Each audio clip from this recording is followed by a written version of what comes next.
Assalamualaikum. Good morning. Subha Good morning, everybody. Welcome to Geo Pakistan with Huma and Abdullah. And what a match!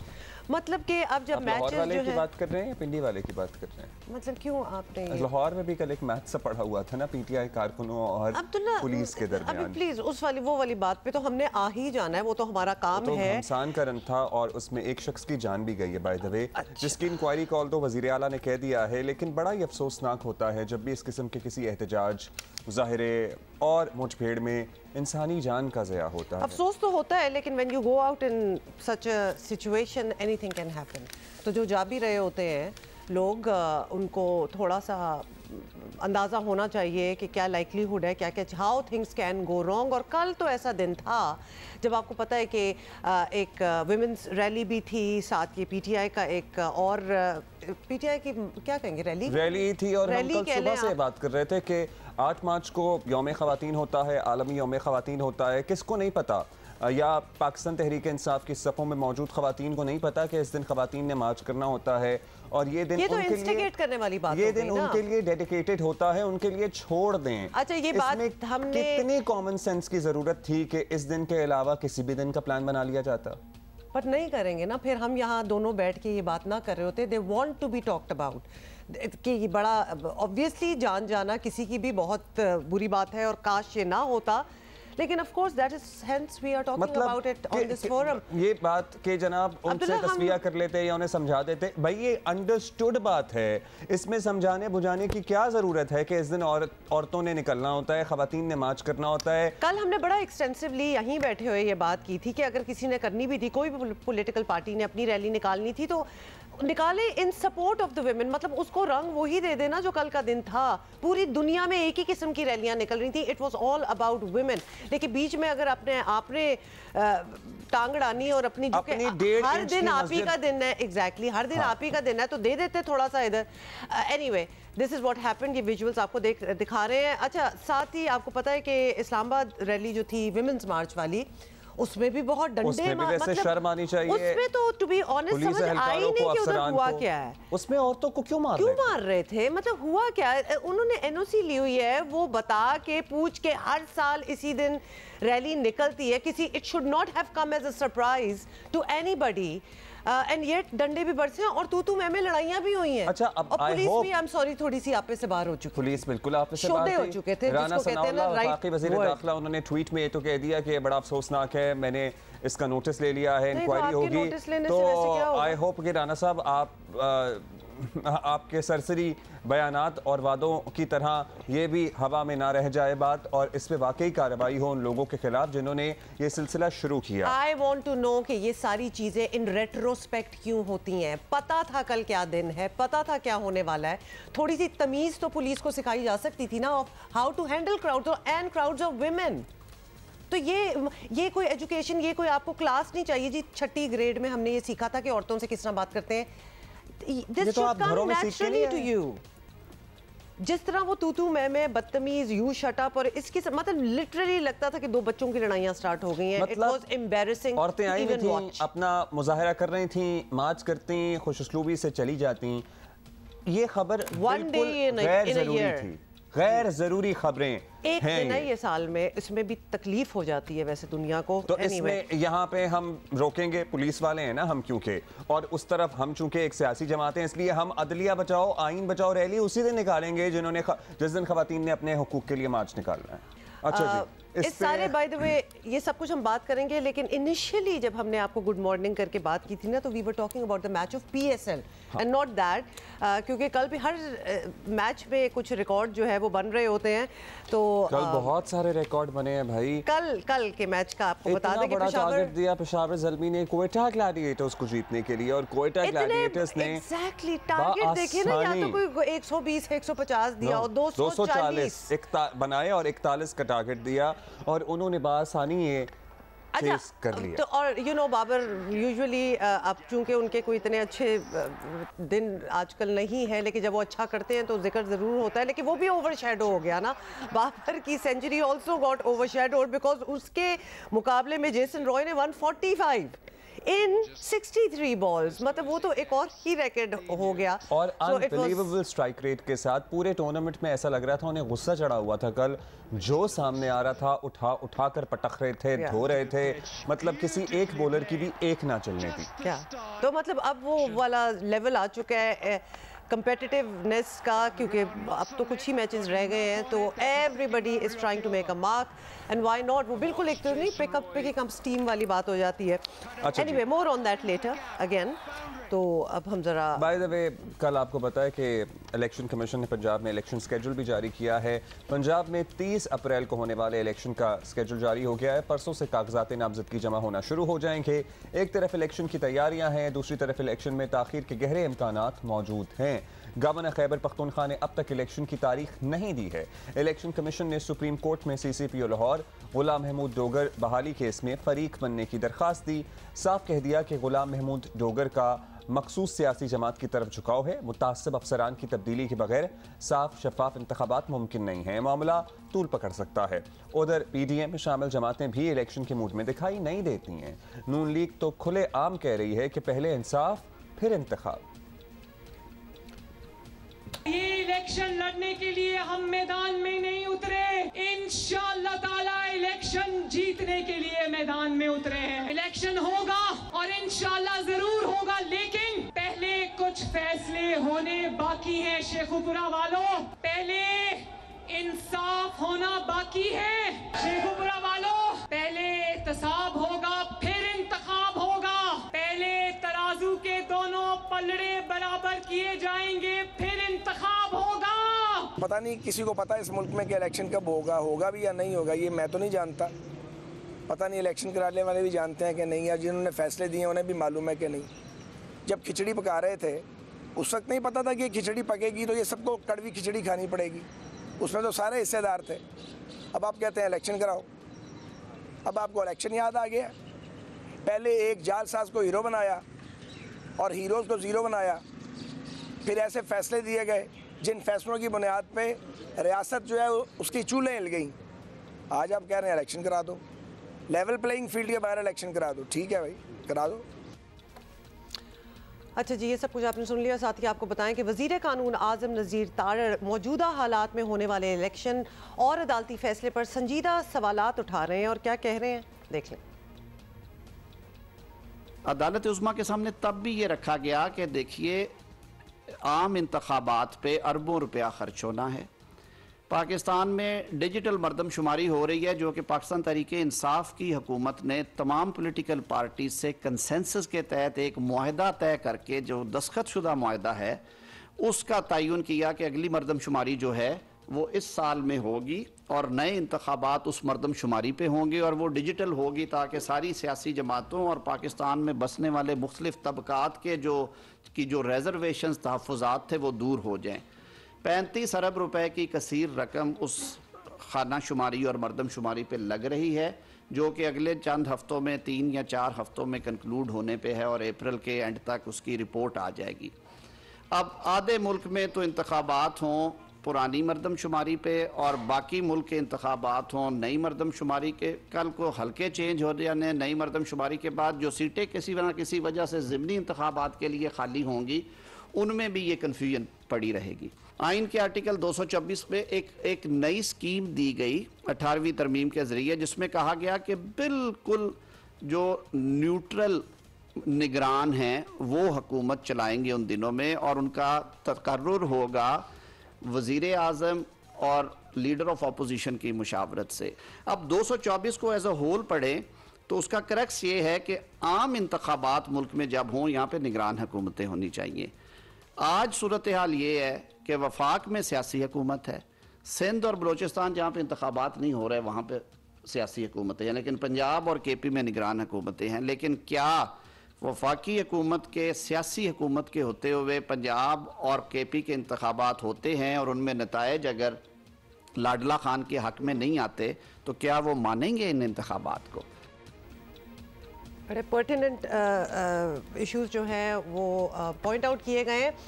साथ ही एक और issue जो ये है वो मर्दमशुमारी का, सेंसस का मामला भी बड़ा अहम है, जो कि इलेक्शन से पहले मुकम्मल नहीं हो सकती। और बिल्कुल ही मेरा ख्याल है इसको एक्सपेक्ट करना भी गलत ही होगा। PDM के सरबरा मौलाना फजल रहमान भी मौजूदा हालात में इलेक्शन कराने के हक में नहीं। पाकिस्तान के खजाने में ताकत कितनी है, पाकिस्तान के कानून नाफिज करने वाले इदारे वो कितना आपको सिक्योरिटी मुहैया कर सकते हैं। इस सूरत हाल में अदलिया की पर भी हमें जरूर हैरत है कि उन्होंने सो मोटो लेकर बस अपने आप से फारिग हो गए। ये खबर गलत है या सही है कि साकिब निसार और रिटायर्ड जनरल फैज हमीद इस वक्त भी इमरान खान के लिए लॉबिंग कर रहे हैं और मसरूफ अमल है, जिसको नजरअंदाज नहीं किया जा सकता। उधर हुकूमत में शामिल दूसरी बड़ी जमात पीपल्स पार्टी खुलकर इलेक्शन में ताखीर की बात तो नहीं करती, लेकिन ताखीर पर इसे कोई एतराज़ भी नहीं है, ऐसा लग रहा है। बेटा अभी तो इलेक्शन का माहौल बनेगा, उसके बाद ये बात सोचेंगे। PDM के स्टांस अपने हैं, हमारा अपना है, पर बाय एंड लार्ज हम उनसे मिलते हैं, उनसे बात करते हैं, उनकी चूँकि वो मेजॉरिटी पार्टी है तो उनके साथ चलते हैं। अच्छा, साथ ही बता दें कि आज क्या होने वाला है। इलेक्शन कमीशन ने 12:30 बजे वजारत दाखिला और ख़जाना को तलब कर लिया है और दोनों वजारतों के सेक्रेटरीज इलेक्शन कमीशन को फ़ंड्स और सिक्योरिटी की फराहमी से मुतालिक आगाह करेंगे। और उधर लाहौर में PTI की पहली इंतखाबी रैली में ही आपको पता ही है कि लाठियाँ चल गई। कल की हम बात कर रहे हैं, तहरीक इंसाफ इसे इलेक्शन के खिलाफ साजिश करार दे रही है। पाकिस्तान में एक नया रवाज चला है कि इलेक्शन की तारीख अनाउंस हो गई है और निगरान वजीर आला, जिसका सिर्फ और सिर्फ काम ही ये है कि इलेक्शन का इनेकाद कराए, उसने सियासी एक्टिविटीज पर पाबंदी लगा दी। बार बार सुप्रीम कोर्ट और अदलिया, आला अदलिया ये कह रही है कि इलेक्शन 90 दिन के अंदर कराए जाए, और दूसरी तरफ इलेक्शन कराने के लिए और इलेक्शन के ही का ही एक हिस्सा है रैलीज, जलसे, जुलूस, अपना पैगाम लेके जाना आवाम तक, उन चीज़ों को मुंजमद कर दिया गया, उनको मुअत्तल कर दिया गया। देखिए, बर वक्त इलेक्शन आईनी तकाजा है, होने चाहिए, लेकिन जो आज हालात हैं इससे पहले नहीं थे। 2 सूबों में पहले इलेक्शन होते हैं, पुरानी मरदमशुमारी के तहत 2 को में बाद में होते हैं, वफाक में भी बाद में होते हैं, तो it is going to be a mess नई मरदमशुमारी के तहत। सो किसी को बैठकर इन मामलात का हल निकालना चाहिए।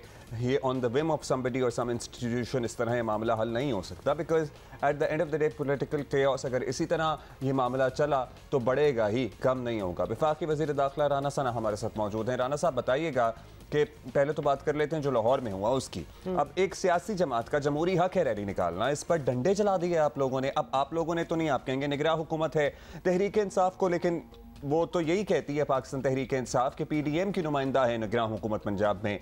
अब इंतखाबी मुहिम की इजाज़त अगर नहीं देनी तो ये ऐलान फिर खुलकर करें। मतलब मरीम नवाज साहिबों को इजाज़त है कि वो शेखुपुरा में जलसा करें, रैली करें, जो भी करें, लेकिन यहाँ पे इनको इंतखाबी मुहिम चलाने की आप लोगों ने कल नहीं इजाज़त दी। जी बिल्कुल, एक रैली निकालना या जलसा जुलूस करना ये हर सियासी जमात का हक है, लेकिन ये सब्जेक्ट टू लॉ है। मामला ये है कि 8 मार्च जो है ये औरत के दिन के तौर पे, वुमेन डे के तौर पे पूरी दुनिया को मालूम है। क्या इनको मालूम नहीं है? उस दिन यानी कल जो है ये औरत मार्च था और उसके मुकाबले में एक और उन्होंने हया मार्च जो है वो एक नया ही शोशा छोड़ा हुआ है जमात इस्लामी ने, और वो उसी विसिनिटी में थे। तो सूरत हाल ये है कि लॉ इन्फोर्सिंग एजेंसीज़ की और सिक्योरिटी एजेंसीज़ की ये रिपोर्ट थी कि अगर उसी इलाके में जो है ये औरत मार्च भी होगा, उसके बाद फिर एक मुकाबले में हया मार्च भी होगा, और उसके मुकाबले में ये फितना मार्च भी जो है वो साथ ही उसी रूट और उसी विसिनिटी में करेंगे, तो उससे जो है वो ऐसी कोई शरारत हो सकती है, ऐसे हालात पैदा हो सकते हैं जो एम्बैरसिंग भी हो और डैमेजिंग भी हो। तो इसके लिए पंजाब गवर्नमेंट ने इनके साथ मुज़ाकरात भी किए, इनको रूट चेंज करने का भी कहा, और इनको ये भी कहा कि ये आप 9 को कर लें या आप 7 को कर लेते। 8 मार्च का दिन जो है ये तो सबको मालूम है कि उस दिन ये एक बड़ी हसास एक्टिविटी जो है वो होती है, और जिसे कुछ थोड़ा सा बाज़ तबकों ने उसे जो है वो अदरवाइज़ भी जो है वो एक ऐसी एक्टिविटी बना दिया है कि जिसके ऊपर किसी न किसी जो है वो शरारत की या किसी न किसी इंसिडेंट की जो है वो का ख़तरा रहता है। तो ये वो सूरत हाल थी जिसमें इन्होंने खुद जानबूझ के जो है वो एक ऐसी सूरत हाल पैदा की जिसमें इंतज़ामिया को जो है वो दफ़ा 44 का नफाज करके इनको इस शरारत मार्च से जो ये करना चाहते थे कल, उससे रोका। वैसे राना साहब, अब तक तो हर इवेंचुअलिटी को आपको एक्सपेक्ट कर ही लेना चाहिए जहां इतने ज़्यादा क्लैशेस पता हो कि they are going to intercut each other. खैर, ये तो आपने लाहौर का बताया, इस्लामाबाद में क्या हुआ था वो भी एक सवाल है। एनीवे, ये बता दें कि जो सूरत हाल बन रही है उसमें तासुर यही दिया जा रहा है कि हुकूमत अब आजकल में ही इमरान खान को गिरफ्तार कर डालेगी और ऐसा कल भी छुटा हुआ जी बिल्कुल, तो वैसे कर नहीं पाती। ये भी एक कभी आप हमें जवाब दे देंगे ये कैसे होता है? तो ऐसा इरादा है या कम से कम 13 मार्च तक का इंतजार करेंगे? देखें, इसके ख़िलाफ़ इमरान खान के ख़िलाफ़ जो केसेस हैं वो बड़े ही जो है वो मज़बूत केसेस हैं। इसकी करप्शन और इसकी मनी लॉन्ड्रिंग और इसकी चोरी जो है वो बिल्कुल इन केसेस में अया है, बल्कि साबितशुदा है। हमारी ये कोशिश या हमारी ये प्रेफरेंस होगी कि ये अदालत में पेश हो, हम सबूत पेश करें और अदालत से जो फ़ैसला हो, अगर ये बरी होता है तो बरी हो जाए और अगर सज़ा होती है तो फिर इसको जो है वो सज़ा फेस करनी पड़े, क्योंकि इसका जुर्म जो है ये उस वक्त जब लोगों को जो है ये गालियाँ दे रहा था, लोगों को चोर और डाकू कह रहा था, इसकी फ्रंट मैन फराग होगी जो है वो अरबों रुपए जो है वो बैरून मुल्क जो है वो मुंतकिल कर रही थी। ये जिस वक्त लोगों को जो है वो बेगुनाह और जो है वो गलत केसेस जिन लोगों के ऊपर बना रहा था और लोगों को जो है वो चोर कह रहा था, उस वक्त ये तोशा खाना जो है वो चोरी कर रहा था, मनी लॉन्ड्रिंग कर रहा था, ये कौमी ख़जाने को जो है वो नुकसान पहुंचा के एक प्रॉपर्टी टाइकून से जो है वो अरबों रुपए की प्रॉपर्टी अपने और अपनी एहलिया के नाम पे हासिल कर रहा था। तो ऐसी 2 नंबरी, ऐसा जो है वो एक मुनाफिकाना किरदार जो है वो किसी सूरत भी जो है वो बचना नहीं चाहिए, बल्कि उसको पनिश होना चाहिए। तो इसलिए हमारा तरजीह तो यही है। लेकिन अगर इसने जिस किस्म के ये हथकंडे अपना रहा है, इसने अदालती अमल को डिफाई करने और अदालतों में पेश करने से जो है वो इनकार किया, और अब जब अदालतों ने इसे जो है वो आखिरी मौका दिया हुआ है तो फिर लाजमी है कि इसको गिरफ़्तार करके अदालत में पेश किया जाएगा। राना साहब, ऐसे इतने भी ज़्यादा मजबूत केसेस नहीं हैं, चंद एक के सिवा बहुत सारे केसेस कमज़ोर भी हैं, क्योंकि अगर मजबूत होते तो अब तक कोई ख़ास पेशरफ्त हो चुकी होती है। अब ये बता दें कि तहरीक इंसाफ क्या करती है, क्या कहती है, तो एक तरफ रख लेते हैं। इलेक्शन तो आईनी ज़रूरत भी हैं और अदालत उज़्मा का हुक्म भी आपके सामने है। अब PDM और इत्तेहादी हुकूमत के वज़रा और दीगर लोग जो आपके साथ मौजूद हैं, उनके बयानात से लग नहीं रहा कि आप लोग इलेक्शन के हक़ में हैं। अब अगर ऐसा किया गया तो तौहीन अदालत का रिस्क भी होगा और इसमें भी आप लोग हुकूमत जाने तक के रिस्क में आ सकते हैं, ख़तरे में। जी, हम बिल्कुल तौहीन अदालत का रिस्क नहीं ले रहे। मैं ये वाज़े कर दूं कि अगर इलेक्शन 30 अप्रैल को होता है, हम उसमें हिस्सा लेंगे, हम उसकी तैयारी भी कर रहे हैं। हमारे लोग को जो है वो नॉमिनेशन पेपर भी फाइल करेंगे। लेकिन जिस तरह से आइन में ये दर्ज है कि 90 दिनों में इलेक्शन होना चाहिए, आइन में कुछ और भी दर्ज है। सिर्फ 90 का हिस्सा ही आइन में दर्ज नहीं है, आइन में ये भी दर्ज है कि तमाम असम्बलियों के इलेक्शन इकट्ठे होने चाहिए। आइन में ये भी दर्ज है कि तमाम फेडरल और सूबों में केयर टेकर गवर्नमेंट्स होनी चाहिए, ताकि इलेक्शन के फ्री और फेयर होने का ना सिर्फ जो है वो फ्री एंड फेयर हों, बल्कि फ्री एंड फेयर होते नज़र आएँ। ये आइन की स्कीम है। आइन में ये भी दर्ज है कि 2018 के बाद 2017 में होने वाला जो सेंसस है, इसके ऊपर कोई इलेक्शन नहीं होगा। सेंसस जो है वो नए सिरे से होगा और डिजिटल सेंसस होगा, क्योंकि उसके ऊपर बाद सूबों के बहुत सख्त जो है वो एतराज़ात हैं। तो ये चीज़ें भी आइन में दर्ज हैं और हमारी राय ये है, हम रिकॉर्ड पे रहना चाहते हैं। कल को अगर खुदा ना खास्ता ऐसे हालात होते हैं तो कम से कम ये ज़िम्मेदारी फिर या इसके सज़ावार हम तो ना होंगे। हमारी ये राय है कि अगर ये इलेक्शन इस तरह से हुए कि 2 असम्बलियों के अब हो रहे हैं, इनके नताइज पे ऊपर कोई एतमाद नहीं करेगा। इनके फ्री और जी। अच्छा राना साहब, आइन की आप जिक्र कर रहे हैं तो आइन में तो बहुत कुछ है जो हम देख रहे हैं कि वो उस तरह हो नहीं रहा, तो that is a debate for another time. ये बताएं कि इलेक्शन कमीशन ने आज वजारत ख़जाना के साथ आपकी वजारत दाखिला को भी इलेक्शन से मुतालिक मावनत के लिए बुलाया है, क्या उनके साथ गैर मशरूत ताउन करेंगे आप? जी बिल्कुल, हम गैर मशरूत ताउन करेंगे, लेकिन जो हमारे वसाइल हैं वो बिल्कुल जो है वो सामने है, वो हम इलेक्शन कमीशन के सामने रखेंगे। अब महकमा तालीम जिसका अमला जो है वो इलेक्शन के लिए मेजॉरिटी में तकरीबन 85% वो होता है, वो सारा जो है वो सेंसस जो डिजिटल हो रहा है उसमें मसरूफ़ है। इसी तरह से अदलिया ने जो है वो अपने लोग देने से इनकार कर दिया है। आर्मी की तरफ से वजारत दाखिला को ये बताया गया है कि ये सूरत हाल है दहशतगर्दी की, तो हम उनकी जो एंगेजमेंट्स हैं उसके पेश नज़र उनके पास भी सोर्सेज की जो कमी है, तो ये सारी चीज़ें जो हैं ये हम इलेक्शन कमीशन के सामने रखेंगे। इलेक्शन कमीशन जो है वो जो फ़ैसला करेगा हम उस फैसले के आगे सारे तस्लीम खम करेंगे। चलें ठीक, लेट्स सी क्या होता है। आपने कहा कि हम एक तरफ गैर मशरूत ताउन भी करेंगे, दूसरी तरफ आपके तहफ़्फ़ुज़ात की रिजर्वेशंस और लिमिटेड रिसोर्स की एक तवील फहरिस्त है जो आपने अभी यहाँ बयान करना शुरू कर दी है, लेकिन ताउन हम करेंगे। बहुत शुक्रिया आपका। सफाई निस्फ़ ईमान है। मुझे स्कूल का ज़माना याद आ गया। आपको पता है ना, स्कूल में भी हम एक हफ्ता सफाई मनाया करते थे, या फिर कम से कम हमारे जो मिडिल क्लास स्कूल होते थे ना उसमें तो ये ज़रूर होता था, उसी हफ्ते सफाई होती थी, उसके बाद नहीं होती थी। नहीं, और उसमें सफाई से ज्यादा डेकोरेशन होती थी, चार्ट्स लगाते थे और पता नहीं क्या कुछ बनाते थे। Part and parcel of the सफाई। खैर, निगरां पंजाब हुकूमत ने सूबे भर में 15 रोजा सफाई मुहिम शुरू कर रखी है। 3 मार्च से शुरू होने वाली ये मुहिम 19 मार्च तक जारी रहेगी। कल जो हुआ वो शायद इसका हिस्सा नहीं था।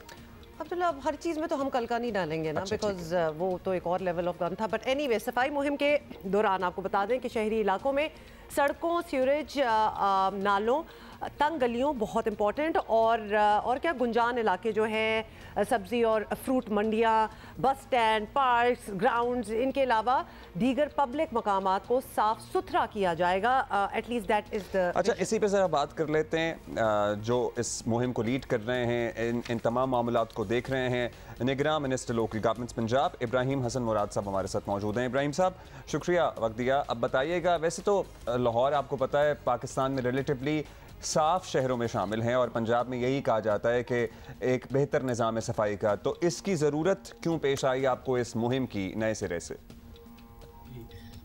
Thank you for having me today जी। देखें, पहले तो बुनियादी बात ये कि जब मैंने चार्ज लिया है as a minister local government Punjab, तो मेरा जो फ़र्ज़ था वो ये था कि पूरे पंजाब के अंदर जो सर्विसेज लोकल गवर्नमेंट प्रोवाइड करती है उसमें कुछ ना कुछ हम इम्प्रूवमेंट ला सकें। तो एक चीज़ जो हम सब फेस करते हैं और आम शहरी भी फेस करते हैं वो ये है कि गलियों के अंदर, बाज़ारों के अंदर, पार्क्स के अंदर, प्लॉट्स के अंदर, इवन कब्रिस्तानों के अंदर कूड़ा करकट लोग कर जाते हैं। सड़कों पे आप देखें, उस दिन मैं जा रहा था एक बहुत ही पॉश इलाके में और एक बहुत ही कीमती गाड़ी के अंदर से एक साहब ने शीशा नीचे किया और 10-15 टिश्यू और 5-6 कागज़ बाहर फेंक दिए। तो उससे मुझे बड़ा दुख हुआ, तकलीफ हुई, और मैंने सोचा कि क्यों ना पंजाब जो है हुकूमत एक ऐसा इनिशिएटिव ले जिसमें हम शहरियों को साथ में लाएं और हम मिल के जो है इसकी सूबे की गलियों की, सड़कों की, मोहल्लों की, गाँव की, देहातों की, तहसील, डिवीजन, डिस्ट्रिक्ट लेवल पे हर तरीके से हम इसमें एक मैसिव लेवल की क्लीननेस कैंपेन शुरू करें। इसमें हम एजुकेशन इंस्टीट्यूशंस को भी साथ में ला रहे हैं, इसमें हम उलमा को भी साथ में ला रहे हैं, इसमें मसाजिद में इस पे खुतबे भी होंगे, और हम सबके इल्म में है कि जो सफाई है ये निस्फ़ ईमान है। ये मेरा हुकूमत का या सिर्फ आपका फर्ज नहीं, ये हम सब ने मिल के जो है क्लीननेस लेवल को अचीव करना है। इब्राहिम जी, निस्फ़ ईमान तो है, लेकिन क्या बात है कि हमें बार बार याद दिलाना पड़ता है लोगों को भी, आवाम को भी, अपने आप को भी, बिकॉज आपने जो बात की है ना, एक बहुत बड़ी गाड़ी से टिश्यू, ये एक ट्रेजेडी है हमारे यहाँ और ये हम सारों ने विटनेस किया है। ये बताएं कि एक तो होता है कर देना, उसके बाद to keep it up as well, उसके हवाले से भी कोई प्रोग्राम है? बिकॉज मुहिम हो गया, बात हो गई, ख़त्म हो गया, व्हाट्स नेक्स्ट?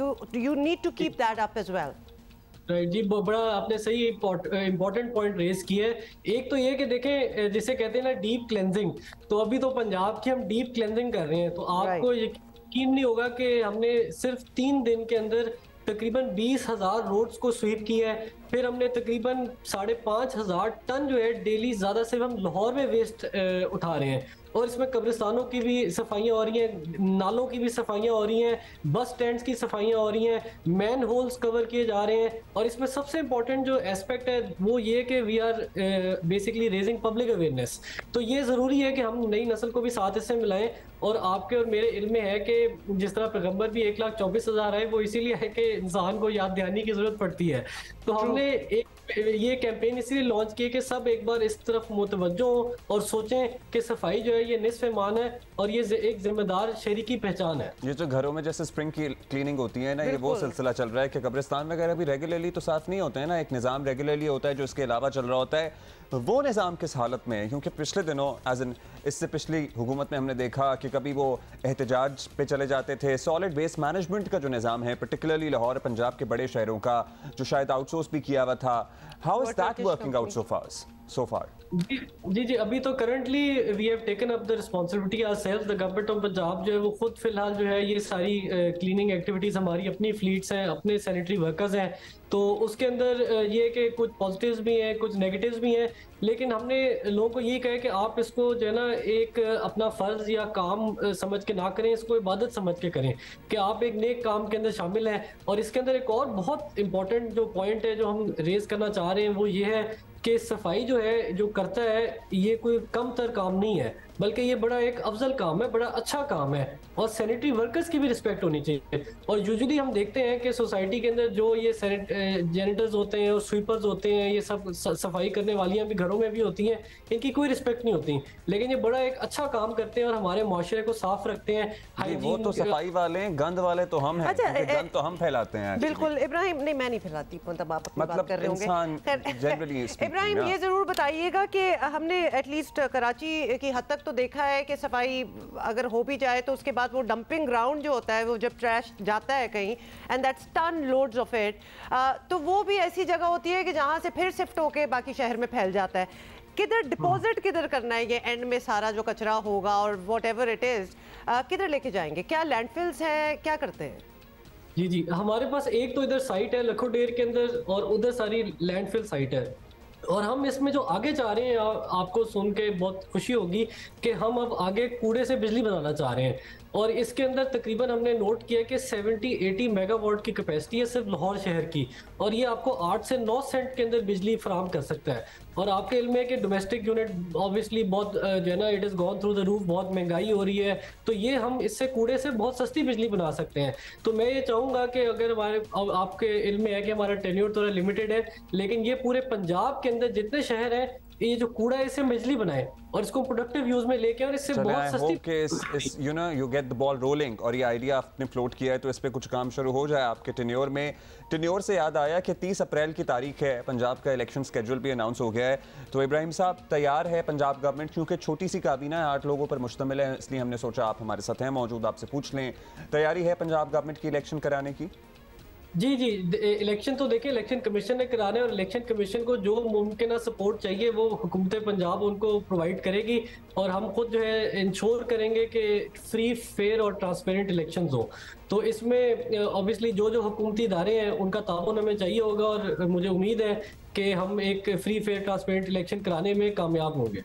और कल जो हुआ लाहौर में particularly, do you think as local government minister निगरान सेटअप में it could have been handled better या फिर कल यही हो सकता था जो कल हुआ?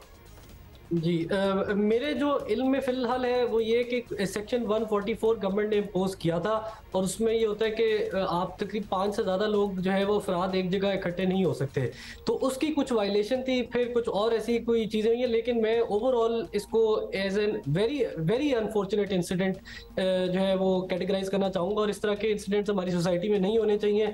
हमें एक पीसफुल माशरा डेवलप करना चाहिए जिधर हमारी नई नस्ल जो है वो खुली फिजा में जी सके और खुशी से जी सके और बगैर किसी साफ सुथरे माहौल में भी जी सके। अच्छा अब हमारा प्रॉब्लम भी ये है कि हम कोई और बात भी कर रहे हो ना तो हम पॉलिटिक्स बीच में ज़रूर ले आते हैं, तो please let us gate of politics for a bit. Ibrahim finally ये बता दें, ऑब्वियसली आपका जो काम है अभी जो डीप क्लेंजिंग और सफाई का, सोशल मीडिया का आई एम श्योर इसमें बड़ा रोल होगा। People can perhaps guide you better कि किधर ज़्यादा अटेंशन की ज़रूरत है। तो could you please tell us कि लोग कहाँ आप लोगों को टैग कर सकते हैं या शिकायत कर सकते हैं क्योंकि अभी भी जो इमेजेस आपने भेजी हैं ये गूगल मैप्स की ही हैं। सो डेफिनेटली आप के साथ टैग्ड हैं। जी बिल्कुल, तो आप बताइएगा। जी, एक तो इसके अंदर ये है कि हमारा हैशटैग चल रहा है सफाई निस्फ ईमान, ठीक है। तो आप सफाई निस्फ ईमान हैशटैग सफाई निस्फ ईमान मुहिम को हैशटैग करके कोई भी आप चीज़ ट्विटर पे फेसबुक पे करेंगे तो वहाँ से हम इसको पिक कर सकते हैं। दूसरा एक हमारी हेल्पलाइन भी है लाहौर वेस्ट मैनेजमेंट की 111139 है। बाकी भी एक और पंजाब वाइड भी हेल्पलाइन है, उस पर भी आप हमें मतलब इतला दे सकते हैं। और डीसीज और कमिश्नर जो हैं इनके ऑफिस को आप इन्फॉर्म करें, और जिधर जिधर हमारी वेस्ट मैनेजमेंट कंपनीज हैं उनको भी आप इन्फॉर्म कर सकते हैं, उनकी अपनी हेल्पलाइंस हैं। तो आप सोशल मीडिया से, टेलीफोन से और खुद उनसे जाके मिलके जहां भी, और आप मुझे पर्सनली भी शेयर कर सकते हैं ऑन माय ट्विटर, तो मैं इंशाल्लाह कोशिश करूंगा कि उस पर फिल फॉर एक्शन हो। Wonderful. चले जी, keep doing what you're doing. Ibrahim Hasan Murad, minister local government local bodies Punjab, निगरान मिनिस्टर। अच्छा, इनसे हमारी उम्मीदें हैं बिकॉज लग रहा था कि ये he is very serious about what सफाई वगैरह ये करवाना चाहते हैं और सारी चीजें करनी होते हैं ना, उन्हें मौके मिलने चाहिए। बिल्कुल ऐसा ही होना चाहिए। हैशटैग जी इनका चल रहा है सफाई निस्फ ईमान है, वरना you can also tag them on Twitter और पिक्चर्स वगैरह बैठ के हेल्प देम जरूर ये करना चाहिए, क्योंकि आवाम की भी कॉल सेंटर भी है जो काम कर रहा है। इन केस योर इलाका नीड्स डीप क्लींजिंग तो आप करवा सकते हैं। Point it out. Women league नुमाइशी सीरीज के पहले मैच में क्या हुआ? सुपर विमेंस ने ये क्या है जी 8 विकेट से किसी ने किसी को हरा दिया। अमेज़ॉन्स को 8 विकेट से हरा दिया है। किसने? सुपर वुमन ने। अच्छा ठीक है। और किसने टॉस जीतकर खेलने नुमाइश? अमेज़ॉन्स ने एक्चुअली टॉस जीतकर पहले खेलने का फैसला किया और अमेज़ॉन्स की आलिया रियाज की शानदार बैटिंग की बदौलत 9 विकेटों के नुकसान पर 132 रन इन्होंने बनाए और नेदा डार ने 3 और तूबा हसन ने 2 खिलाड़ियों को आउट किया। 133 रन के हदफ में सुपर विमेन ने 16वें ओवर में 2 विकेटों के नुकसान पर बासानी ये हदफ हासिल कर लिया। अच्छा, कल हमने आपको ये बताया था, अगर आपने हमारा शो देखा था, नेदा डार वॉज विद अस, बड़ा ही मजा आया वैसे उनसे गप्पे लगाने का। तो 3 जी नुमाइशी मैचेस हैं और ये कल जो था this was dedicated to obviously international women's day, तो ये कल हुआ है जिसका हम ये अहवाल आपको बता रहे हैं। 2 more left and every match is in support of something. एक ब्रेस्ट कैंसर अवेयरनेस की भी एक सपोर्ट है और एक और भी कल हमने काफ़ी डिटेल में इसकी बात की थी। की तरफ से मैं एक नाम, लॉरा लोवार्ड ने 53 रन की नाकाबिले शिकस्त इनिंग खेली। ओके, सी मैंने कैसे स्पेलिंग याद कर लिए। चलो ठीक है जी, फिर ये हो गया। अभी हमने पूरा एक समझौता किया, कोई और बात नहीं होगी, PSL की बात होगी, बहुत हो गया।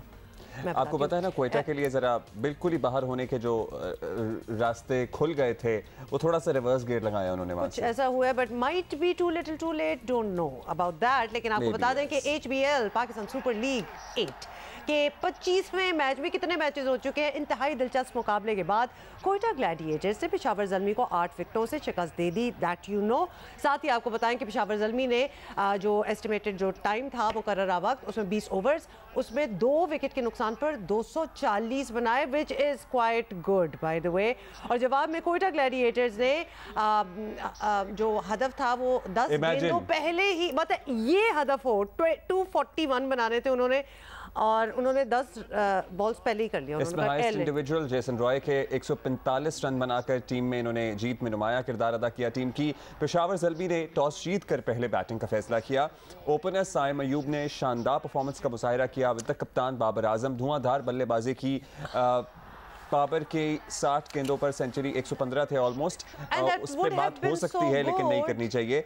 साइम अयूब 34 गेंदों पर 74 रन बनाकर आउट हुए। बाबर आजम 65 गेंदों पर 115 स्कोर बनाकर इनिंग के आखिरी ओवर में आउट हुए। हाँ, और कैडमोर 7 और पॉल ने 35 स्कोर बनाए, नॉट आउट रहे। जवाब में कोयटा ग्लैडिएटर्स की जानिब से मार्टिन गप्टिल 21 और रोल स्मिथ 26 स्कोर बनाकर आउट हुए। जेसन रॉय आए, इन्होंने 63 गेंदों पर 145 रन बनाए और मोहम्मद हफीज़ ने भी बेहतरीन इनका साथ दिया। 18 गेंदों पर 41 रन बनाकर नॉट आउट रहे और कोयटा ग्लैडिएटर्स के लिए पाकिस्तान सुपर लीग का सबसे बड़ा हदफ हासिल करके नई तारीख रकम कर दी है इस सीजन का। So 240 in a 20 over match is a big number, लेकिन मतलब और कौन एक्सपेक्ट कर सकता था कि ग्लैडिएटर्स ये देंगे? इमेजिन। अब तो रज़ाक भाई हमारा वेट कर रहे हैं। बहुत शुक्रिया रज़ाक भाई। बताइएगा, ग्लैडिएटर्स और ज़ल्मी का मैच बहुत ही ज़बरदस्त रहा, एंटरटेनिंग बहुत था, दोनों टीमों के लिए बड़ा अहम भी था। पहले बात कर लेते हैं बाबर की।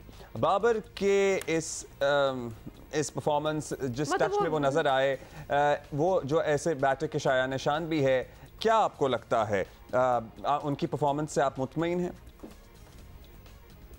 नहीं, देखें, सिचुएशन बहुत डिपेंड करती है और जिस मैच में प्रेशर नहीं होता वहाँ पे खुला खेला जाता है। और जैसा कि हमें पता है कोयटा और कराची के लिए सेमीफाइनल में पहुंचना मुश्किल हो रहा है, तो फिर भी 240 स्कोर बड़ा ज़्यादा था। जिस तरह पेशावर ज़ल्मी खेले, बाबर आजम बहुत अच्छा खेले और उसके बाद साइम अय्यूब बड़ा अच्छा खेले, तो मैं समझता हूँ बॉलर की पिटाई का दिन था। अगर कोयटा के बॉलरों को मार पड़ी है तो फिर पेशावर के बॉलरों को भी मार पड़ी है। उन्होंने 18 ओवर में कर दिया, तो ये मैं समझता हूँ इम्पॉसिबल काम पॉसिबल हुआ है। 240 स्कोर मैं समझता हूँ कि मुझे नहीं याद पड़ता किसी ने चेस किया। अच्छा, ये बताएं कि अब इस मैच का रिजल्ट सामने आने के बाद कोयटा ग्लैडिएटर्स पर ऑब्वियसली बहुत सी मैं कहती हूँ एक्सपेक्टेशंस भी उनकी होंगी। ये टीम PSL की तगड़ी टीमों में से एक थी, लेकिन 3-4 साल से हमने देखा है 3-4 साल से नीचे ही नीचे जा रही है। तो हुआ क्या वैसे इनको? नहीं, देखिए, अभी उसके बाद 2 मैच हैं पेशावर ज़ल्मी के पास और ये है कि अपॉर्चुनिटी है, अगर वो अच्छे नेट रन रेट से भी अगर मैच खेलते हैं तो वो भी क्वालिफाई कर सकते हैं। ऑलमोस्ट कर चुके हैं और कोयटा के लिए भी यही है कि अगर वो 250 स्कोर करें अगले मैच में और वो मैच जीतें तो फिर जाके उनका कोई नेट रन अच्छा होता है। और ये कि अब क्रिकेट है, इसमें कुछ भी हो सकता है, पर पेशावर लग रहा है क्वालिफाई कर जाएगी। अच्छा, आज के मैचेस पे बात कर लेते हैं। बता दीजिए कि इनफॉर्म कलंदर्स और अब इनफॉर्म वैसे अब क्या यूनाइटेड के दरमियान तय होगा कि पॉइंट्स टेबल पर टॉप में किसने रहना है। आपको लाहौर इस्लामाबाद, हाँ, कौन नजर आ रहा है आपको फेवरेट इस मैच में? देखिए, जैसे मैंने शुरू से कह रहा हूँ कि मुल्तान में क्रिकेट हो, कराची में हो, लाहौर में हो, रावलपिंडी में हो, तो ये फर्क होता है, पिचेस का फर्क होता है। हाई स्कोरिंग मैचेस हो रहे हैं, रावलपिंडी में 200 स्कोर हो रहा है, वो भी चेज हो रहा है, 240 भी चेज हो रहा है और 18 ओवर में चेज हो रहा है, विकेटें कम गिर रही है। और जो ही ये मैचेस लाहौर मुंतकिल हो गए तो वहाँ पे बिल्कुल सिचुएशन डिफरेंट हो जाएगी। पर यहाँ पे इस्लामाबाद का पल्ला काफ़ी भारी पड़ रहा है, क्योंकि जो टीम टॉस जीती है वो राइट डिसीजन ले रही है और उसको फेवर मिल रही है। अगर इस्लामाबाद टॉस जीती है तो डेफिनेटली वो बॉलिंग के लिए जाएगी और अगर लाहौर जीती है तो वो डेफिनेटली बैटिंग के लिए जाएगी। तो अपॉर्चुनिटी आपके पास है टॉस की भी। और फिर अब बात वही है कि 240 स्कोर भी अगर डिफेंडेबल नहीं है तो फिर कितना करना चाहिए। ऑलराइट, बहुत बहुत शुक्रिया for speaking with us Abdul Razzaq. अच्छा, एक तो हाईएस्ट एवर चेस का रिकॉर्ड बना in any season of PSL, boundaries also by the way, तो उसका भी रिकॉर्ड बना। ऑब्वियसली 240 कर रहे हैं तो कोई रिकॉर्ड तो बहुत से बनाए होंगे। तो उस बाउंड्रीज में हुआ ये कि टोटल 75 बाउंड्रीज थी और 54 चौके एंड 21 छक्के शामिल थे। yes. मतलब वो एक्साइटिंग टू वॉच, तो मजा तो बड़ा आया है पिंडी वालों जिन्होंने देखा है। You know, it was a very entertaining match even to look at in the stadium और मतलब सोच ही लें कि ये 20 ओवर्स में अगर ये सब कुछ हो रहा था तो there was not a moment of you know जिसको कहते हैं थोड़ा सा लल इसमें तो। अच्छा, अभी आगे बढ़ेंगे IMF के साथ। आज भी बड़ा एक अहम दौर होना है हमारा, लेट्स सी क्या होता है उसमें, उस पर ज़रा बात कर लेते हैं, तज्जिया भी लेंगे। मुल्क को तारीख की बुलंदतरीन महंगाई का सामना भी है। IMF की सख्त से सख्त शराइत का हर नज़ला मुतवस्सत और गरीब तबके पर ही गिरा है। अब जाकर उम्मीद बंदी है कि IMF प्रोग्राम इसी हफ्ते बहाल हो जाएगा होपफुली। वज़ीर ख़जाना इसहाक डार ने बिजनेस कम्युनिटी और army chief general Asim Munir को मौशी हालात से भी आगाह किया। बिजनेस कम्युनिटी को यकीन दहानी कराई गई है कि हालात जल्द ठीक हो जाएंगे। इसहाक डार ने चंद दिन पहले मुल्क की मईशत का नक्शा क्या पेश किया था, ये भी सुनिए। हम लगे हुए हैं और आपकी दुआएं और कौम की दुआएं इंशाल्लाह हम निकल जाएंगे, मेरा यकीन है। और मैं तो यहाँ तक कॉन्फिडेंट हूँ कि 30 जून तक हम इंशाल्लाह इस स्टेट बैंक के रिजर्व जो है $10 बिलियन से ऊपर ले जाएंगे और नेशनल रिजर्व 16 बिलियन के करीब इंशाल्लाह अल्लाह ने चाहा चले जाएंगे। अच्छा, ये सारी बातें हुई हैं, फिर आर्मी चीफ ने नुमाया कारोबारी शख्सियात और स्टेक होल्डर से मुलाकात में तसल्ली दी कि हालात जो है वो संभल जाएंगे और मसाइल ज़रूर हैं मगर पाकिस्तान में सब बुरा नहीं है। ये भी उनका कहना था, और मुल्क को मसाइल से मिलजुल कर निकालेंगे। वज़ीर ख़जाना पुरएतमाद हैं कि IMF से पैसे मिलने के बाद दोस्त ममालिक और दीगर बैनुल-अक़वामी जो इदारे हैं उनसे भी पैसे मिल जाएंगे। मतलब लिटरली वी आर वेटिंग कि एक से मिले तो फिर वो रास्ता खुल जाए और हालात संभलने के कुछ आसार जो है वो नज़र आ जाएंगे। सब कुछ होना है बाय द वे, तो हो जाएगा, मगर हुक्मरानों को याद रखना होगा ये सब आवाम के खून पसीने की वजह से मुमकिन हुआ है। तो इसमें अगर क्रेडिट सीकिंग और टेकिंग की जब बात आएगी, अगर आई दैट इज, तो please don't take it yourself, because literally the sacrifice आवाम की है और किसी की नहीं। फैसले आपने करने, भुगतना आवाम ने। हालात जैसे बेहतर हों, गरीब और मिडिल क्लास को रिलीफ फराहम करना हुकूमत की पहली तरजीह होनी चाहिए, क्योंकि ये तबका महंगाई की वजह से सबसे ज़्यादा मुश्किल में है। हुक्मरानों, ब्यूरोक्रेट्स और दीगर इदारों को भी शाहाना तर्ज ज़िंदगी के बजाय सादगी का रास्ता अपनाना चाहिए। वैसे बड़ी किताबी सी बात लगती है, और लेट्स सी क्या होता है। किफ़ायत शारी मुहिम का वज़ीर आज़म की तरफ से ऐलान भी किया गया था, लेकिन ज़राए बताते हैं कि ये भी बहस ऐलानात ही अब तक साबित हुए हैं। माहिर मौशियात साबिक मुशीर, ऑस्टेरिटी वैसे अब फनी बन चुकी है ये टर्म ही। हाँ, साबिक मुशीर डॉक्टर खाकान नजीब हमारे साथ मौजूद हैं। डॉक्टर साहब शुक्रिया। डॉक्टर साहब, हुकूमत IMF मुज़ाकरात पर काफ़ी कॉन्फिडेंट अब आज के राउंड में पर्टिकुलरली नज़र आ रही है। इस हफ्ते में बताया जा रहा है कि प्रोग्राम बहाल हो जाएगा, होपफुली मुआहिदा हो जाएगा। क्या आपकी इत्तलात हैं? देखिए, पाकिस्तान के लिए IMF से कोई राह फरार नहीं है। जो भी कंट्री बैलेंस ऑफ पेमेंट्स के चैलेंज में आती है, और अब पाकिस्तान बैलेंस ऑफ पेमेंट्स के एक तरह किसी क्राइसिस में चला गया था। पाकिस्तान के ज़र मुबादला के ज़खायर कहाँ $18 अरब पे खड़े हुए थे आज से 14 माह पहले, और अब हम कहाँ $3.8 बिलियन पे आ गए थे, जब तक कि अभी चाइना ने हेल्प नहीं की और हमें तकरीबन $1.2 बिलियन की रीफाइनेंसिंग नहीं हुई। सो इस सूरत हाल में अब हमने IMF की तमाम शराइत जो हैं उनके साथ जो कंडीशंस तय हुई थी, जो प्रायर एक्शंस थे, वो तीनों जो की एरियाज थे उनमें हमने पूरे कर दिए हैं। अब सिर्फ एक चीज रह गई है, वो है कि जो एक्सटर्नल सेक्टर फाइनेंसिंग है, यानी कि जो हमारे दोस्त ममालिक ने, जो हमारे मल्टीलैटरल्स ने, जो हमारे बायलैटरल्स ने, हमें सारी फंडिंग करनी है ताकि अगले 4 माह के लिए ना हम अपना करंट अकाउंट का खसारा सिर्फ पूरा कर सकें पैसों के सिलसिले में, बट हम जो $5 से $7 अरब हमें डेट रीपेमेंट करनी है वो कर सकें, और तीसरा अपने ज़र मुबादला के ज़खायर को बढ़ा सकें।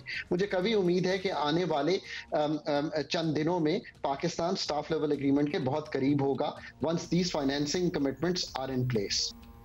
राइट अच्छा, ये ज़रूर बताइएगा, और अभी हम इसका जिक्र भी कर रहे थे कि आर्मी चीफ ने भी ताजरों सनतकारों को बताया कि हालात जो हैं उनमें बेहतरी आ रही है और हुकूमत तसल्ली भी दे रही है, लेकिन ये हुआ ऐसे कि आपने तनख्वाहदारों और निचले तबके वालों पर सारा बोझ जो है वो डाल दिया है। ख़ुद तो ऑब्वियस एक फायरशारी, ऑस्टेरिटी, ये जो सारे मेजर्स हैं, बचत प्लान वगैरह, उस पर अमल ना किया और ना करवा सके, तो क्या ये कहना गलत होगा कि अवाम की, लिटरली अवाम की कुर्बानी है जिससे ये सब मुमकिन होगा?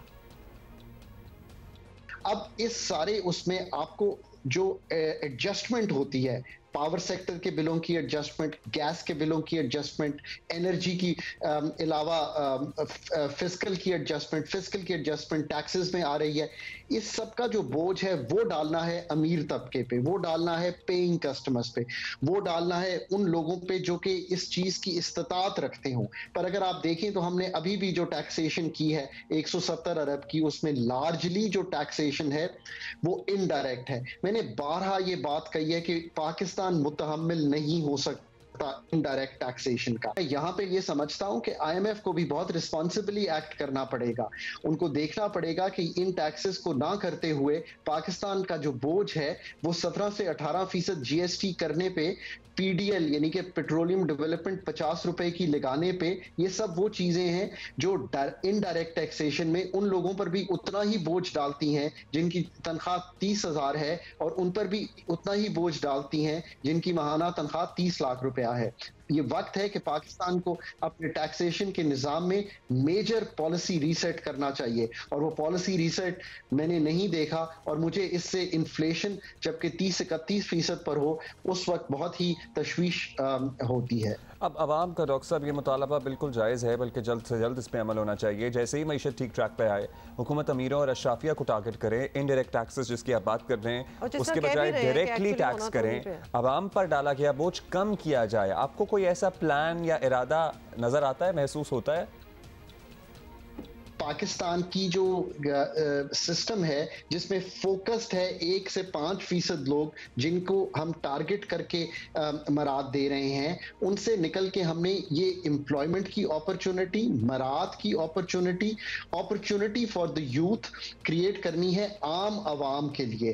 पाकिस्तान फोकस हुआ है कि ये पूरा जो हमारा सिस्टम है ये इक्वली डिस्ट्रीब्यूट नहीं कर पा रहा, जो हमारे पास जराए मौजूद भी हैं। हमारी क्वालिटी ऑफ एजुकेशन और हेल्थ, ये दोनों प्रोविंसेस का काम है जो उनको करने हैं। ये एक ओवरऑल सेटअप है जिसको हमें तब्दील करना पड़ेगा अगर हम पाकिस्तान की सारी 230 मिलियन लोगों को यूज करना चाहते हैं और उनको मेन स्ट्रीम करना चाहते हैं। हमें विमेन यानी कि जेंडर एम्पावरमेंट में जाना पड़ेगा। हमारी बहुत बड़ा यानी कि 50% जो है वो विमेन है, हमें उनको मेन स्ट्रीम करना पड़ेगा। हमें यह भी देखना पड़ेगा कि क्या हम इसी तरह अपनी पॉपुलेशन बढ़ाकर इतना सोशल प्रेशर बर्दाश्त कर सकते हैं। ये सारे वो कलीदी काम है जो हमें करने पड़ेंगे। Pakistan needs the biggest policy reset अगर हमने आम आवाम को एक एफिशिएंट और पैदावारी सलाहियत रखता हुआ मुल्क देना है। अगर हमने अपनी एग्रीकल्चर को, रिसर्च एंड डेवलपमेंट को 0.18% पे ही चलाना है तो कभी मैकेनाइजेशन नहीं होगी, कभी पैदावारी सलाहियत बेहतर नहीं होगी। सो पाकिस्तान आपका बहुत अच्छा ये सवाल था, क्या मांगता है? एक बहुत बड़ा पॉलिसी रीसेट मांगता है। बहुत बहुत शुक्रिया। अच्छा, जब हम ये कॉन्वर्सेशंस करते हैं ना तो लगता ये है कि जैसे हमारे बहुत आला किस्म के हालात थे और अब हमारा ये हाल है। हमारे हालात कभी भी कोई ख़ास नहीं थे। तो ये पॉलिसी रीसेट की जब हम बातें करते हैं कि औरतों को भी अपना रोल अदा करना है, ब्ला ब्ला ब्ला, हज़ार चीज़ें, ये कर देना चाहिए था। ये हमें क्यों इमरजेंसी में याद आता है कि आज ये करो? ये हमें as a people, as a nation, हम ये नहीं करेंगे तो हमारा हमेशा हालात हमारे वही रहेंगे जो आज है, कभी ठीक होएंगे ही नहीं। किस अमीर आदमी की वेल्थ एट रिस्क आपको इन हालात में नजर आ रही है? वेल्थ एट रिस्क थोड़ा सा लिटरली अगर बहुत ही कुछ कहना है ना तो शायद कुछ डेंट ही पड़ा हो, कोई खास मामूली सा। मामूली। खैर, अच्छा जी, तैयारी पकड़ लें क्योंकि हीट वेव आ गई। मुल्क में आपको पता है मामूल से कम बारिशों की वजह से अब सूरत हाल ये है कि मार्च में ही हीट वेव का सामना करना पड़ सकता है, जिसका मतलब ये होगा कि रमजान का पहला अशरा गर्म गुजरेगा और मार्च के आखिरी हफ्ते में ही लोगों को सख्त गर्मी का सामना करना पड़ सकता है।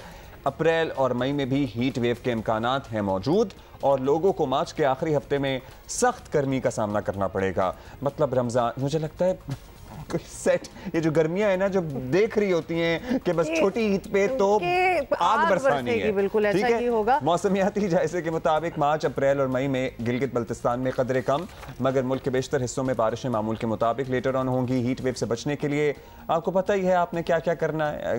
सूरज में डायरेक्ट तपिश लेने से गुरेज करना है, सर को ढांप कर रखना है, दोपहर के वक्त चील दोपहर में बाहर नहीं निकलना है। I think we know pretty well what to do because ये तो नहीं कि मतलब हमारे वहाँ कोई स्नोफॉल हो रही होती है, यही मौसम रहता है, कोई आगे पीछे हो जाता है तो अभी भी यही होगा। डायरेक्टर मेट ऑफिस एग्जैक्टली सरदार सरफराज साहब हमारे साथ हैं।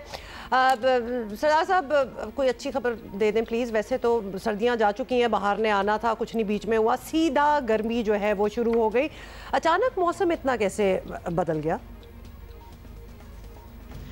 देखिए, पिछले चंद सालों से हम नोट कर रहे हैं, खासकर पिछले साल भी यही हुआ था कि सर्दियों के बाद स्प्रिंग बिल्कुल देखने को ही नहीं मिला था और पाकिस्तान के बेशतर हिस्सों में मौसम सरमा मार्च के वस्त के आसपास के दिनों से ही शुरू हो गया था और ख़ासी गर्मी पड़ी थी पिछले साल मार्च में। तो इस दफ़ा भी आलमोस्ट वही ट्रेंड है कि स्प्रिंग या बहार का मौसम आपको बहुत कम देखने को मिला, खासकर साउथ में यानी सिंध पूरे में ही, और बिलखुसूस कराची में तो बिल्कुल भी कोई एहसास ही नहीं हुआ। एकदम फरवरी के यानी पहले हफ्ते तक तो रात की सर्दी चल रही थी और उसके बाद एकदम से तेज़ टेम्परेचर होना शुरू हो गया। तो बेसिकली वही जो ट्रांजिशनरी मंथ होते हैं ना उसमें है एक इस तरह से होता है कि जब एक्चुअली जो विंड पैटर्न है जब वो चेंज होता है तो जो ड्राई विंड होती है या अपर एटमॉस्फेयर में हाई प्रेशर एरिया की फॉर्मेशन हो जाती है, वहाँ के ज़्यादा दबाव का मौजूदगी वो असल में गर्मी का बायस बनती है। तो कुछ इत्तेफाक से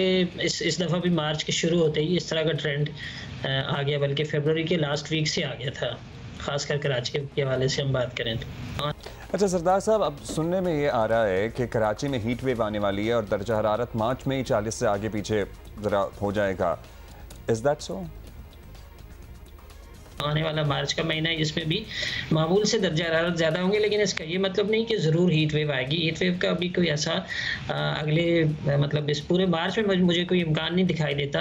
अलबत्ता अगले 3-4 दिन जो हैं यानी 9, 10, 11 तक बिलखुसूस हो सकता है 12 से फिर उसमें बेहतरी आ जाएगी। तो अगले 3 से 4 दिन गर्मी थोड़ी सी ज़्यादा है मामूल से, यानी मामूल का दर्जा हरारत हम अगर मार्च का कंसिडर करें तो 32.6 होता है, उसको आप 33 ले सकते हैं। तो 35-36 अगले 3 दिन तक या 4 दिन तक ये टेम्परेचर रहेगा और 12 के बाद फिर उसमें बेहतरी आ जाएगी, इसलिए कि उस ज़्यादा अच्छी उससे ना स्पीड से और तवातर से सी ब्रीज चलने लगेगी 12 मार्च के बाद, तो फिर मौसम बेहतर हो जाएगा। और फिर मार्च के आखिरी दिनों में ख़ासकर 21-22 मार्च को रमज़ान के शुरू होने के साथ ही एक इम्कान ये है कि मुल्क भर में कुछ ना कुछ बारिशों का सिलसिला होगा। तो अगर वो सिलसिला इस तरह से यानी बारिशों वाला आता है मुल्क के शुमाली हिस्सों में, बलूचिस्तान वगैरह की तरफ और फिर ऊपर शुमाली हिस्सों में, तो उसके इन्फ्लुएंस में आपकी जो सी ब्रीज है वो सेटअप हो जाएगी, तो उसमें दर्जा हरारत इतना ज़्यादा नहीं बढ़ेगा। अच्छा सरदार साहब, आपकी बातों से तो बिल्कुल यकीन हो गया कि इस बार जो रमज़ान है ना वो उसमें ठीक ठाक गर्मी पड़ने वाली है। तो कोई एडवाइस, कोई महकमा मौसमियात शहरियों को कोई एडवाइस दे दे, एहतियात करें? अप्रैल के यानी पहले या दूसरे हफ्ते से फिर ज़्यादा गर्मी पड़ना शुरू हो जाएगी, तो इसमें आप कह सकते हैं कि रमज़ान के जो दूसरे 2 अशरे होंगे वो निस्बतन गर्म गुजरेंगे। तो उसमें ज़ाहिर है एहतियाती तदाबीर तो आपको पता है जब गर्मी बहुत ज़्यादा पड़ती है तो रमज़ान में आप पानी का इस्तेमाल तो नहीं कर सकते, लेकिन ये कि बहुत ज़्यादा अपने आप को खुले उसमें ना मतलब ओपन स्काई में और उसके सन के नीचे यानी सूरज की उससे ना ज़्यादा तमाज़त से देर तक अपने आप को उससे बचाए रखने की ही तदाबीर की जा सकती हैं। ज़ाहिर है रमज़ान होने की वजह से हम पानी या मशरूबात पीने का मशवरा तो नहीं दे सकते, लेकिन ये कि देर तक यानी ख़ासकर 11 बजे से लेके 4 बजे तक जो पीक आवर्स होते हैं हीट के उससे अपने आप को अवॉइड करना चाहिए उस दौरान में। ओके बहुत बहुत शुक्रिया सरदार सरफराज साहब, थैंक यू। आपने इस तरह किया है जैसे कहते हैं ना कोई अच्छी बात ना बताए तो उसको थैंक यू करते ही वो वाला थैंक यू था। तो यू वांटेड हिम टू से कि जी बर्फ पड़ रही और बड़ा कौन सी अच्छी बात आपको लगी? He was just telling the truth, don't you know shoot the messenger. उनका तो काम है हमें बताना कि क्या होने वाला है। गर्मी आनी है वैसे, let's look at the brighter side, the yellow side, the mango side. हाँ बस यही ब्राइटर साइड थी, because I actually started thinking oh please what's the brighter side here, या mangoes, but that will be a few months, मतलब अभी नहीं होने वाला। हाँ ये नहीं है कि ऐसा गर्मी ज़्यादा पड़ जाए ना जल्दी तो आम की फसल भी वो भी ख़राब हो जाता है सीन, यानी मैंगो भी ना मिले हमें। Alright, that's it for today and will see you tomorrow. Have a great day. Have a great day.